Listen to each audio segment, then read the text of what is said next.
The sun burned low in the sky, painting the dusty town in shades of gold and shame. Seraphina Whitlock stood on a wooden crate, her swollen belly hidden beneath a threadbare shawl. Rough ropes bit into her wrists, but the worst pain wasn't the binds, it was the way her brother-in-law grinned as he shouted to the crowd, "Who'll take her? She's worth at least the price of a good mule." No one met her eyes. No one but a stranger with storm-gray eyes and a look that said he'd seen too much suffering to walk away. The town square smelled of sweat and cheap whiskey. Men in worn hats and women with tight lips gathered, not out of kindness but curiosity. A pregnant woman being sold off wasn't something you saw every day, even in a place as rough as Cedar Hollow. Seraphina, Sarah to the few who'd ever called her friend, kept her chin up but her knees trembled. She wasn't afraid for herself. She was afraid for the baby kicking inside her. The baby her in-laws had called a burden, the moment her husband Eli was buried. She can cook clean and she's still young. Jedediah Whitlock, Eli's brother, barked like he was selling a broodmare. "We'll take $5 or she'll walk to the next town." A few men chuckled. One spat tobacco near Sarah's feet. She closed her eyes and prayed the same words she'd whispered every night since Eli died. "Lord, either help me or take me home. But don't let my baby suffer." Then silence. The crowd parted. A man stepped forward, his boots kicking up dust. He was tall, broad-shouldered, with a scar above his eyebrow and a look that could freeze fire. "I'll take her." The words weren't kind. They weren't gentle. But they were the first words anyone had spoken to Sarah that didn't make her feel like dirt. Jedediah smirked. "Finally. How much you offering, Graves?" The man Graves didn't reach for coins. He reached for the rope around Sarah's wrists and sliced it with his knife. Then he did the unthinkable. "Not like this," he growled. "You want her gone? I'll marry her. Right now." The crowd gasped. Sarah's breath caught. And for the first time in months she dared to hope. The saloon doors swung open with a creak, letting in the last orange light of the dying sun. Thad Graves didn't look back at the murmuring crowd behind them. He just kept walking, his grip firm but not rough on Seraphina's elbow, like he was afraid she might break if he held her too tight. The floorboards groaned under their steps, sticky with spilled beer and old secrets. At the back corner table, Reverend Elias Boone looked up from his Bible, his eyebrows climbing halfway to his hairline.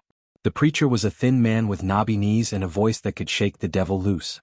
He took one look at Sarah's rounded belly, at the raw marks on her wrists, then at Thad's stone-cut face and slowly closed his book. "Well," he said, dragging the word out like it weighed 100 pounds. "This ain't the usual kind of wedding party." Thad's jaw worked. He didn't do pretty speeches. "Just marry us." Sarah's fingers twisted in the frayed edge of her shawl. She could feel every eye in the place drilling into her back. The bartender's curious stare, the poker players who'd stopped their game to gawk, the painted woman by the stairs who looked at her with something too close to pity. She wanted to shrink, to disappear. But then the baby moved, a hard little kick right under her ribs, and she straightened her spine. For this child she could face anything. Even this. Reverend Elias sighed, long and heavy, like he was measuring the weight of souls. "You got a ring, Thaddeus Graves?" Thad's mouth flattened. He dug into his pocket and slapped down a single silver coin, the last one he had to his name. It spun on the table before wobbling to a stop. "That'll do," the preacher said and picked it up. The metal flashed dull in his palm as he pressed it into Sarah's hand. Her fingers closed around it, warm from Thad's pocket. The words blurred after that. "Do you take this woman? Do you take this man?" Sarah's "I do" was a whisper, Thad's a grunt. The preacher's final amen cracked like a whip. And just like that, she was Seraphina Graves. Across the room, Jedediah Whitlock's face turned the color of raw beef. He slammed his whiskey glass down so hard it shattered. "That brat ain't even my brother's get," he roared. "You just bought yourself a whore's bastard, Graves." The saloon went dead quiet. Thad didn't move fast. He never did. But when he turned, the look in his eyes made even Jedediah take a step back. "Say that again," he said, so soft it was worse than shouting. "Say it to my face." Sarah's heart hammered against her ribs. She'd seen men brawl over less, seen blood spill for a sideways glance. But then Reverend Elias cleared his throat, loud as a gunshot. "Wedding's over," he announced. "Any fighting now and you'll answer to the Lord and the sheriff both." Jedediah spat on the floor, but he didn't push it. Thad's hand settled at the small of Sarah's back, steering her toward the door. The night air hit her face like a blessing, cool and clean after the stink of tobacco and sweat. Somewhere out in the dark, a coyote yipped. A wagon creaked by. Normal sounds. Like the world hadn't just tilted on its axis. Thad stopped beside a sway-backed mare tied to the hitching post. "Can you ride?" he asked. Sarah nodded, though the truth was she'd never been on a horse alone before. But she'd scrub floors, learn to shoot, walk barefoot on hot coals if it meant getting away from this town. He boosted her up, his hands careful under her arms, then swung up behind her.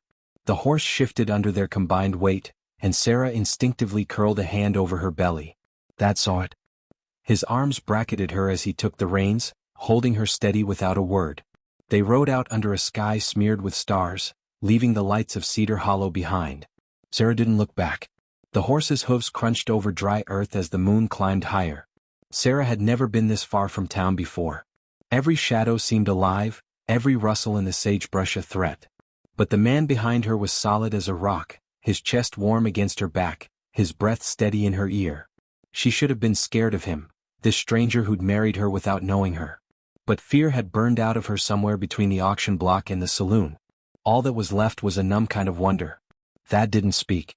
Not when they forded the shallow creek, not when the trail narrowed to a scratch in the dirt. The only sound was the wind and the creak of saddle leather. Then, just when Sarah's eyes were sliding shut from exhaustion, he reined in the mare. "Home," he said. The word sounded like it hurt. Sarah squinted through the dark. At first she saw only shapes, a sagging roof, a fence missing slats like broken teeth. Then her eyes adjusted. The house hunched in the moonlight like a tired old man, its porch leaning to one side, shingles curled up at the edges. A chicken coop stood empty, its door hanging by one hinge. Beyond it, a barn with a caved-in section yawned like a gaping mouth. This wasn't just poor. This was ruin. Thad dismounted first, then reached up to help her down. His hands were rough but careful, like he was used to handling things that might break. Sarah's legs nearly buckled when her feet hit the ground. The baby kicked, a sharp reminder of why she was here. She pressed a hand to her belly and made herself stand straight. The front door groaned when Thad shoved it open. The smell hit her first, dust, old wood, and beneath it, the faint tang of loneliness. A single oil lamp sat on the table, its wick untrimmed, the glass smudged. Thad struck a match and light bloomed, pushing back the shadows just enough to show a threadbare rug, a stove gone cold, a rocking chair with one broken runner. "Bedroom's there," he said, jerking his chin toward a half-open door. "Ain't much, but it's clean." Sarah took a step forward, then froze. A woman's shawl hung on a peg by the fireplace, faded but carefully folded. A hairbrush sat on the mantel, strands of dark gold still caught in its bristles. This hadn't just been Thad's house. It had been theirs. She turned to ask, but the look on his face sealed her lips. Some griefs were too sharp for words. The wind whistled through a crack in the wall as Thad dragged a hand over his face. "I'll sleep in the barn," he muttered and started for the door. Sarah's voice surprised them both. "Wait." He stopped, shoulders tense. She swallowed. You shouldn't have to leave your own house. I can take the barn." Thad's laugh was short and harsh. "With that belly? You'd break the loft." He yanked his hat lower. "Just take the bed. I'll be fine." The door banged shut behind him. Sarah stood there, listening to his boots thud across the porch, then the yard. A coyote wailed in the distance. The house creaked around her, full of ghosts and silence. She moved toward the bedroom, her shadow stretching long on the wall. The bed was narrow but neatly made, the quilt patched in places but clean. A Bible lay on the nightstand, its cover worn soft. Sarah touched it, then drew back like she'd been burned. Through the window, she could see the outline of the barn, a darker black against the night. A light flickered inside, Thad lighting a lantern maybe. Or just sitting in the dark, wondering what madness had made him bring her here. Sarah sank onto the edge of the bed, her body aching. She should pray. That's what her mother would have done. But the words stuck in her throat. Outside, the wind picked up, rattling the loose shutter. Somewhere beneath the floorboards, a mouse scurried. The baby turned inside her, restless. Alone in a stranger's house, married to a man who couldn't even look at her, Sarah did the only thing she could. She lay down on top of the quilt, curled around her belly, and waited for dawn. The smell of smoke pulled Sarah from sleep. For one disoriented moment, she didn't remember where she was. The rough sheets, the unfamiliar slant of sunlight through a cracked window, the ache in her back from a mattress thinner than a prayer. Then the baby rolled inside her and it all came rushing back. The auction block. The stranger's vow. The empty shawl on the peg. She pushed herself up, wincing as her swollen ankles took her weight. The house was silent except for the pop and hiss of the stove in the other room. Someone had lit a fire. Sarah smoothed her wrinkled dress and stepped into the main room. The table had been cleared of dust, the oil lamp wiped clean. A pot simmered on the stove, steam curling toward the ceiling. Through the open door she saw Thad splitting wood in the yard, his shirt dark with sweat even in the morning chill. She should be afraid of him. That's what sensible women did, feared strange men who carried knives and didn't smile. But the way he'd slept in the barn to give her space, the careful way he'd built this fire so the house would be warm when she woke, those weren't the acts of a cruel man. Just a hurting one. The pot held beans half-cooked and stubbornly hard. Sarah poked at them with a wooden spoon. There was no salt on the shelf, no fat to flavor them, just a jar of wild onions she found tucked behind a tin of coffee. She chopped them fine, her knife skills rusty from months of being forbidden to touch anything sharp in her in-laws' house. Thad's shadow filled the doorway. He stopped when he saw her at the stove, his hands hanging awkwardly at his sides like he wasn't sure what to do with them. Didn't mean for you to. He trailed off, gesturing at the pot. Sarah stirred the beans. You can't live on char and hope. A muscle jumped in his jaw. He set an armful of firewood by the stove with a thud. Ain't got much else. She didn't answer. Just kept stirring, scraping the bottom of the pot where the beans threatened to stick. The baby kicked, a sharp reminder of why she had to make this work. She couldn't run. Couldn't fight. But she could cook. Thad hovered near the table, watching her like she might vanish if he blinked. Finally he muttered, "Gotta check the north fence," and escaped outside. Sarah exhaled. The beans needed time. Time she could use to take stock of this place. The shelves held a single tin of peaches, a sack of cornmeal crawling with weevils, and a jar of honey so old it had crystallized. The flour sack held more moths than flour. Her throat tightened. This wasn't just poverty, this was the slow, grinding kind of hunger that wore people down to bones. She was elbow-deep in the pantry when she found it, a cloth bundle tucked behind a cracked jar. Inside, a handful of dried apples, a few strips of jerky, and a tiny bag of salt. Not hidden. Saved. For a moment she just stared. Then she took half the apples, one strip of meat, and a pinch of salt. The rest she wrapped back up exactly as she'd found it. By the time Thad returned at noon, the beans had softened into something resembling stew, the onions sweetening their earthiness. The jerky she'd shredded into tiny threads for protein, the apples diced small for pockets of sweetness. It wasn't much. But it was hot. Thad stopped in the doorway, his nostrils flaring at the scent. His gaze flicked to the pot, then to her face. You didn't have to. I know. She ladled stew into 2 chipped bowls. He sat slowly as if the chair might bite him. When she set the bowl in front of him, he stared at it like it was a foreign thing. Sarah took her seat across from him, her own stomach growling. A beat passed. Then another. Thad made no move to eat. Sarah hesitated. Then she folded her hands. Would you mind if I blessed the food? His head jerked up. For a second she thought he'd refuse. Then he gave a stiff nod. She closed her eyes. Lord, thank you for this provision. For hands to prepare it. For... Her voice wavered. For new beginnings. Amen. When she opened her eyes, Thad was staring at her like she'd spoken in tongues. But he picked up his spoon. The first bite made his shoulders drop. The second had him eating like a starving man, which he probably was. Sarah hid her smile in her own bowl. They ate in silence, the only sounds the scrape of spoons and the wind nudging the door on its hinges. When Thad finished, he sat back, studying her with those storm-gray eyes. You prayed for me. It wasn't a question. Sarah wiped her mouth with the back of her hand. I pray for everyone under this roof. His throat worked. He looked down at his empty bowl, then out the window toward the barn. Ain't been a hot meal here since. He cut himself off, standing abruptly. I'll clean up. Sarah let him take the bowls. As she stood, her belly brushed the table, rattling the salt shaker. Thad's gaze dropped to her rounded middle, then away just as fast. But not before she saw it, not disgust, not anger. Loss. The baby chose that moment to kick hard, right where Thad's hand had been moments before. Sarah pressed her palm to the spot, her heart pounding. Outside, the wind picked up, carrying the scent of rain. The wind woke her before the rain did.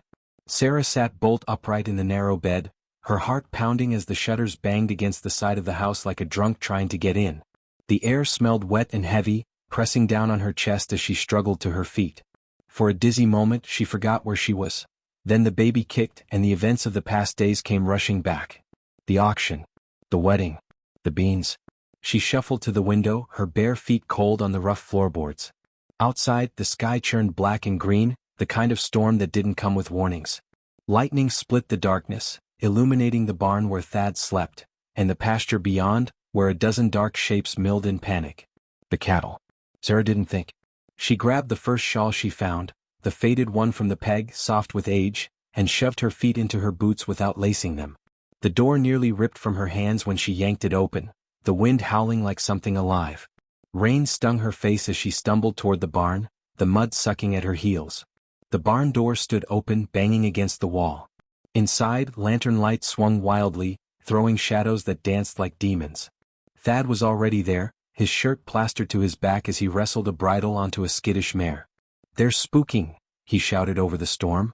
"Gotta get them out of the draw before it floods." Sarah didn't ask how he knew she was there. She just grabbed a coiled rope from the wall and held it out. "What can I do?" Thad's eyes flicked to her belly, then away. "Stay here." Lightning flashed again, closer this time. The mare reared, her eyes rolling white. Thad cursed, fighting to keep hold of the reins. Sarah stepped forward and laid a hand on the horse's quivering neck. "Easy, girl," she murmured, the way she used to calm the milk cow back home. The mare snorted but stood still long enough for Thad to tighten the cinch. He gave her a look she couldn't read, then swung into the saddle. "Bolt the door after me." She caught his wrist before he could kick the horse into motion. "You'll drown out there." His mouth twisted. "Better me than the herd." Then he was gone, swallowed by the storm. Sarah slammed the barn door shut and dropped the bar into place. The sudden quiet was almost worse, just the creak of timbers and the drum of rain on the roof. The other horses shifted in their stalls, ears twitching. She should go back to the house. Wait like a proper wife. But the thought of sitting alone while Thad battled the elements made her stomach churn. Instead, she found a dry corner and sank onto an upturned bucket, the shawl pulled tight around her shoulders. It smelled faintly of lavender, like a woman who'd once hung it there with care. Time crawled. The storm raged. Sarah's knees ached, and the baby pressed uncomfortably against her ribs, but she didn't move. Somewhere in the howling dark, Thad was fighting for their future. The least she could do was be here when he returned. Her fingers brushed something in the shawl's pocket, a small, square shape. She pulled it out. A book. No, a Bible, its cover soft with use, the pages swollen with humidity. It fell open to a well-worn passage. "They that wait upon the Lord shall renew their strength. They shall mount up with wings as eagles." The words blurred before her eyes. How long since she'd read scripture? How long since she'd believed it? A crash shook the barn, not thunder but the door flying open. Thad staggered in, water streaming from his clothes, his breath coming in ragged gasps. Sarah was on her feet before she knew it. The cattle? High ground. He collapsed against the wall, his chest heaving. Lost 2 calves, but the rest? She didn't think. Just stepped forward and pressed the Bible into his hands. Thad froze. For a heartbeat they stood there, rainwater pooling at their feet, the storm screaming outside. Then his fingers closed around the book, his thumb brushing the edge of the page where the verse lay. Neither of them spoke. The lantern guttered, casting shadows across his face. Somewhere in the rafters a barn owl called. Sarah turned away first, busying herself with wringing out her skirt. "There's stew left," she said softly. "If you're hungry." Thad didn't answer. But when she glanced back, he was still standing there, the Bible held gently in his battered hands, like something precious he'd thought was lost forever. Morning came too bright and too loud after the storm. Sarah woke with her back stiff from the rocking chair where she'd fallen asleep waiting for Thad to come in from the barn. The Bible still lay on the table where he'd left it, open to that same passage about eagles' wings. She touched the page lightly, then turned to the stove. The embers had died, but the coffee pot was still warm. Thad must have been up before dawn. She found him in the corral, shirtless under the climbing sun, wrestling with a section of fence the storm had knocked loose. His skin glistened with sweat and old scars, his muscles straining as he heaved the post upright. Sarah hesitated in the doorway, coffee cup in hand, watching the way his body moved, not like a farmer's careful labor, but like a man used to fighting for every inch of ground. "You're up early." Thad spun, nearly losing his grip on the post. His eyes flicked to the coffee, then away. "Fence won't fix itself." She held out the cup. "Neither will you without this." A beat passed.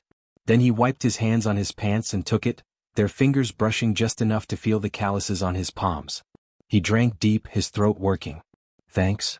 It was the closest thing to a real conversation they'd had. Sarah leaned against the fence, the wood rough under her elbows. How bad was it? Lost the calves. His voice was flat. Could have been worse. She nodded, watching his profile. You didn't have to sleep in the barn again. Thad's jaw tightened. He set the cup down hard. Sarah. Something in his tone made her straighten. He wouldn't look at her. There's things you should know. About why you're in-laws. He trailed off, scowling at the horizon. The baby kicked, a hard jab to her ribs. Sarah pressed a hand there, steadying herself. I know the baby isn't Eli's. Thad went still as a hunted rabbit. It's his, she said softly. I swear it on my mother's grave. But they... Her voice cracked. They needed an excuse to be rid of me. The dowry land, it borders the railroad coming through. Suddenly worth 20 times what it was when Eli married me. The truth hung between them, ugly and raw. Thad's hands clenched at his sides. They sold you for land?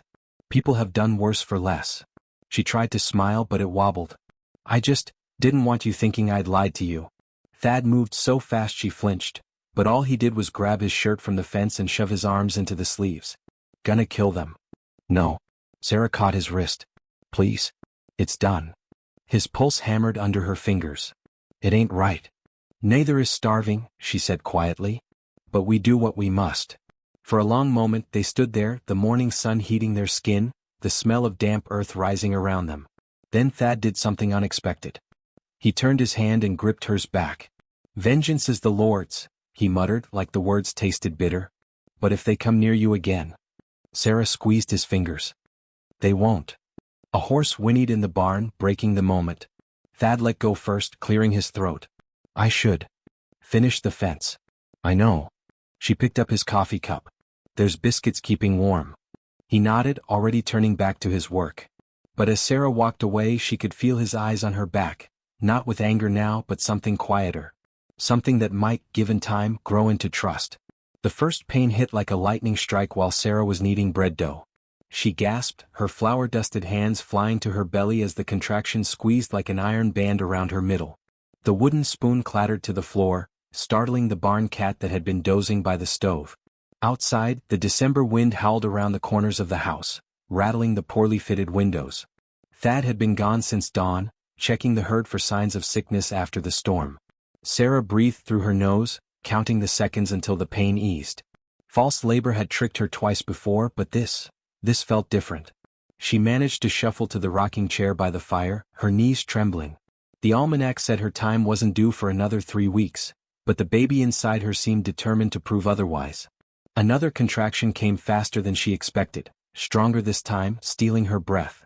The mantel clock ticked loudly in the sudden quiet between pains. Sarah stared at the empty cradle Thad had hauled down from the attic last week, the one he'd sanded smooth until no splinter could touch a baby's skin.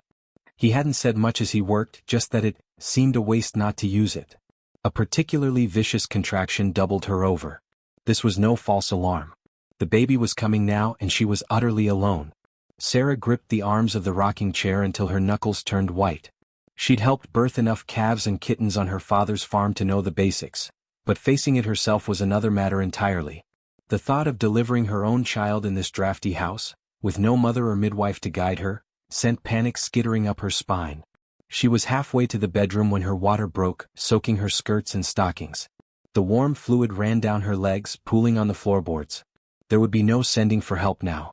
Somehow she managed to strip the bed and lay out clean rags from the scrap basket. The knife she'd used to chop vegetables went into the wash basin with a dollop of precious whiskey for sterilization. Thread and scissors sat ready beside the cradle. The pains came faster now, rolling over her like wagon wheels. Sarah bit down on a leather strap to keep from screaming, not wanting to scare the animals outside. Sweat plastered her hair to her forehead as she rocked on her hands and knees, the baby pressing downward with terrifying force. She didn't hear the door bang open over the blood roaring in her ears.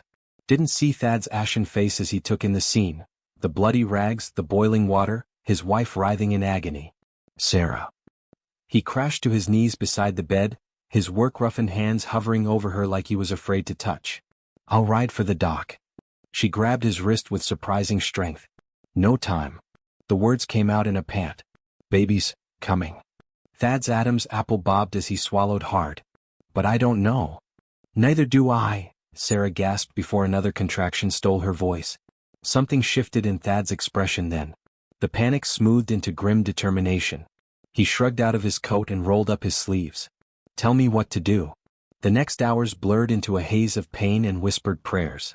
Thad followed Sarah's gasped instructions without flinching, boiling more water, supporting her back during pushes, mopping her brow with a cool cloth. When at last the baby's head crowned, his hands were there to guide the tiny shoulders into the world. It's a girl, he rasped, his voice thick with emotion as he laid the squalling infant on Sarah's heaving chest. Sarah wept as she gathered her daughter close, counting fingers and toes through the tears. Grace, she whispered. Her name is Grace. Thad's hands shook as he tied off the cord. He just helped bring life into the world in the same bed where he'd watched it slip away years before. When Sarah reached for him weakly, he gathered them both into his arms, his tears mingling with hers. Outside, the first snow of winter began to fall, blanketing the hard earth in quiet mercy. The first frost still clung to the grass when the sheriff's horse came pounding up the lane. Sarah saw him from the kitchen window where she sat nursing Grace, the morning sun painting the baby's face gold through the thin curtains. Her stomach dropped at the sight of the lawman's grim expression as he dismounted. Thad met him at the porch, his shoulders squared like he'd been expecting this. The sheriff's voice carried on the crisp air. Got papers here, Graves? Jedediah Whitlock's filed for custody of the infant, claiming it's kin and you ain't fit to raise it. Grace whimpered in Sarah's arms as her grip tightened. Through the window, she watched Thad's hands curl into fists at his sides. On what grounds? Claims the child's his dead brother's blood, and that you. The sheriff shifted uncomfortably. That you coerced the mother into marriage under false pretenses. The wooden spoon Sarah had been stirring the porridge with snapped in her hand. By noon, the whole county seemed to have gathered outside the Cedar Hollow courthouse, a squat building that smelled of tobacco and old sweat.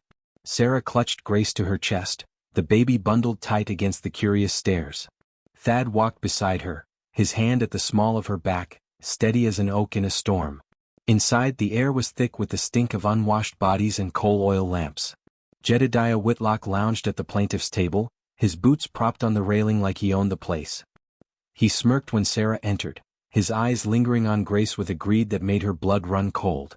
Judge Holloway, a tired-looking man with ink-stained fingers, banged his gavel. This ain't a circus. Whitlock, state your case.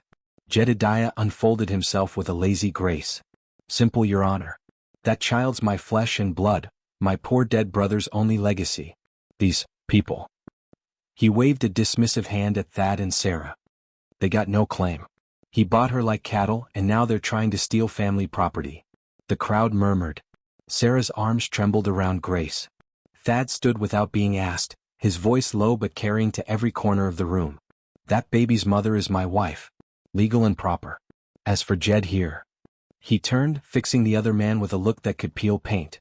Where was his family concern when he put Sarah on the auction block like a broodmare?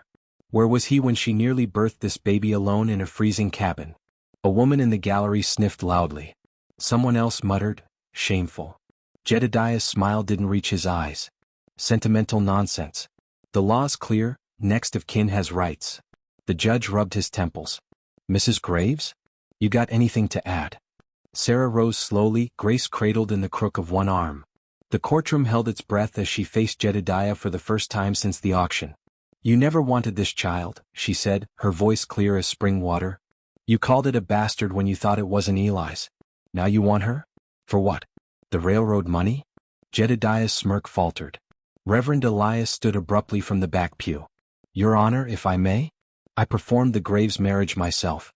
Saw the marks on that girl's wrists from their ropes. If anyone's unfit. He glared at Jedediah. Well, the good book says you'll know them by their fruits. The judge sighed and beckoned the sheriff forward. Whitlock, you got any proof this child is your kin? Jedediah opened his mouth, then shut it. Thought not. The gavel cracked like a gunshot. Case dismissed. And Mr. Whitlock? If I hear of you harassing this family again, I'll have you up on charges so fast your head'll spin. The crowd erupted. Thad's hand found Sarah's, their fingers tangling tight as Jedediah stormed out, his parting glare promising this wasn't over. But for now Grace was safe. Their family was whole. Outside, the first real snow of winter began to fall, covering the muddy streets in a blanket of clean white. Spring came gentle that year, the kind that crept in on cat's paws with warm rains and shy wildflowers pushing through the thawed earth. Sarah stood at the edge of the field, Grace balanced on her hip, watching as Thad guided the plow behind their new mule. The beast moved steady through the rich soil, turning earth that hadn't been properly tended in years. Grace squealed and clapped her chubby hands at the sight of her father, her dark curls bouncing beneath the scrap of lace Sarah had tied around her head. At 4 months old, she'd already mastered the art of stealing hearts, especially Thad's.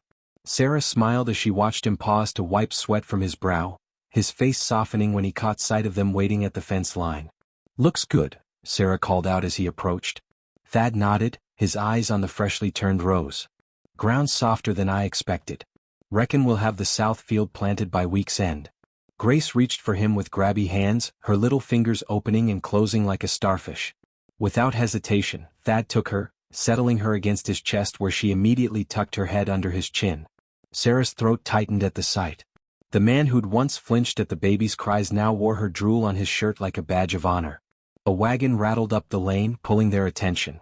Reverend Elias waved from the bench, his mule slowing to a stop near the porch. "Brought you something?" he called, hefting a burlap sack from the bed. Thad passed Grace back to Sarah and went to help. The sack rustled suspiciously as they carried it to the house. Inside, the Reverend untied the top with a flourish, revealing dozens of small paper packets. Seed donations from the congregation. Corn, beans, squash, even some watermelon for the little one. Sarah touched the packets with reverent fingers. "This is too generous." "Nonsense." The Reverend winked at Grace. "After that spectacle Jedediah made of himself in court, half the county's rooting for you. Other half just wants to spite him." Thad's expression darkened at the mention of Jedediah. The man hadn't been seen since the hearing, but his absence felt more ominous than his presence ever had. The Reverend must have noticed. "Don't you fret. Word is he's gone to Denver to lick his wounds. That railroad deal fell through when the surveyors found better land east of here." The relief was instant. Without the railroad money, the dowry land was worthless. Sarah caught Thad's eye and saw the same realization there. They were safe. That night, after the Reverend had left and Grace was asleep in her cradle, Sarah found Thad sitting on the porch steps, staring at the newly plowed fields. She settled beside him, their shoulders brushing. "Never thought I'd see this place productive again," he admitted quietly. Sarah studied his profile in the moonlight, the strong nose, the stubborn set of his jaw, the new lines around his eyes from smiling more. "You've done wonders with it." "Not me." He turned to look at her, his gaze earnest. "Us." The word hung between them, full of promise. Sarah reached for his hand, threading her fingers through his. His palm was rough and warm, familiar now in a way that made her chest ache. Out in the fields, the first fireflies of the season blinked like tiny stars fallen to earth. The morning of Grace's first birthday dawned clear and sweet, with sunlight streaming through the kitchen window where Sarah stood kneading dough for the celebration cake. Flour dusted her apron and the tip of her nose, and she hummed softly as she worked, the tune one her mother used to sing. Across the room, Thad sat at the table with Grace on his lap, patiently helping her smash a handful of wild blueberries into something that might someday resemble a pie. "Look, Mama," Grace crowed, holding up her sticky fingers. Blue juice ran down her wrists and onto Thad's shirt, but he only laughed, a rich, warm sound that still sent a thrill through Sarah after all this time. "Beautiful work, sweetheart," Sarah said, wiping her hands on her apron before smoothing a curl back from Grace's forehead. The baby, no longer quite a baby, giggled and promptly smeared a blue handprint on Sarah's cheek. Thad's eyes crinkled at the corners as he watched them, his gaze softer than it had been that first day in the auction square. He stood, lifting Grace high in the air before settling her on his hip. "We'll clean up," he announced, nodding at their berry-stained clothes. "You finish the cake." Sarah watched them go, Thad's broad shoulders filling the doorway as he carried their daughter outside toward the washtub. A year. A whole year since her life had changed forever in that dusty town square. She touched the wooden cross at her throat, the one Thad had carved for her last Christmas, and sent up a silent prayer of thanks. By afternoon, the ranch was full of people. Reverend Elias and his wife, a handful of neighboring families, even the sheriff and his shy young daughter who peered at Grace with wide-eyed fascination. The tables groaned with food, and laughter echoed across the pasture where Thad's cattle now grazed fat and content. Sarah was handing Grace a slice of cake when Thad appeared at her elbow, his good shirt buttoned to the collar, his hair still damp from washing. "Come with me," he murmured, his hand warm at the small of her back. He led her away from the party, down to the creek that bordered their land. The water sparkled in the sunlight, dancing over smooth stones as it had for centuries. Thad stopped at the edge where a flat rock jutted out over a calm pool. "I was baptized here," he said suddenly, staring at the water. "When I was 8 years old. Ma said I fought like a wildcat, but the preacher held me firm." He turned to face her, his throat working. "Never thought I'd step foot in this creek again after everything." Sarah reached for his hand, threading her fingers through his. His palm was rough and warm, familiar now in a way that made her chest ache. Out in the fields, the first fireflies of the season blinked like tiny stars fallen to earth. The morning of Grace's first birthday dawned clear and sweet, with sunlight streaming through the kitchen window where Sarah stood kneading dough for the celebration cake. Flour dusted her apron and the tip of her nose, and she hummed softly as she worked, the tune one her mother used to sing. Across the room, Thad sat at the table with Grace on his lap, patiently helping her smash a handful of wild blueberries into something that might someday resemble a pie. "Look, Mama," Grace crowed, holding up her sticky fingers. Blue juice ran down her wrists and onto Thad's shirt, but he only laughed, a rich, warm sound that still sent a thrill through Sarah after all this time. "Beautiful work, sweetheart," Sarah said, wiping her hands on her apron before smoothing a curl back from Grace's forehead. The baby, no longer quite a baby, giggled and promptly smeared a blue handprint on Sarah's cheek. Thad's eyes crinkled at the corners as he watched them, his gaze softer than it had been that first day in the auction square. He stood, lifting Grace high in the air before settling her on his hip. "We'll clean up," he announced, nodding at their berry-stained clothes. "You finish the cake." Sarah watched them go, Thad's broad shoulders filling the doorway as he carried their daughter outside toward the washtub. A year. A whole year since her life had changed forever in that dusty town square. She touched the wooden cross at her throat, the one Thad had carved for her last Christmas, and sent up a silent prayer of thanks. By afternoon, the ranch was full of people. Reverend Elias and his wife, a handful of neighboring families, even the sheriff and his shy young daughter who peered at Grace with wide-eyed fascination. The tables groaned with food, and laughter echoed across the pasture where Thad's cattle now grazed fat and content. Sarah was handing Grace a slice of cake when Thad appeared at her elbow, his good shirt buttoned to the collar, his hair still damp from washing. "Come with me," he murmured, his hand warm at the small of her back. He led her away from the party, down to the creek that bordered their land. The water sparkled in the sunlight, dancing over smooth stones as it had for centuries. Thad stopped at the edge where a flat rock jutted out over a calm pool. "I was baptized here," he said suddenly, staring at the water. "When I was 8 years old. Ma said I fought like a wildcat, but the preacher held me firm." He turned to face her, his throat working. "Never thought I'd step foot in this creek again after everything." Sarah reached for his hand, threading her fingers through his. She knew what he meant, the loss, the anger, the years of turning away from faith. Thad reached into his pocket and pulled out a simple gold band, the metal gleaming in the sunlight. "Melted down my last coin from the auction," he admitted, his voice rough. "Took me near a year to get it right." Sarah's breath caught as he slid the ring onto her finger beside her worn wedding band. It fit perfectly, warm from his pocket. "Turns out you were worth more than gold after all," he whispered. Tears blurred her vision as Reverend Elias's voice carried from behind them. "Thought you two might need a witness." They turned to find their friends gathered on the bank, Grace perched happily on the Reverend's shoulders. Thad squeezed Sarah's hand. "What do you say, Mrs. Graves? Feel like getting married properly this time?" The creek water was cool around their ankles as they waded in, their joined hands lifted high when the Reverend pronounced them man and wife once more. Grace clapped from the shore, her delighted squeals mixing with the cheers of their makeshift family. That night, after the last guest had left and Grace slept soundly in her crib, Sarah stood on the porch watching fireflies dance over the fields. Thad's arms came around her from behind, his chin resting on her shoulder. "Thank you," she said softly, covering his hands with hers. "For what?"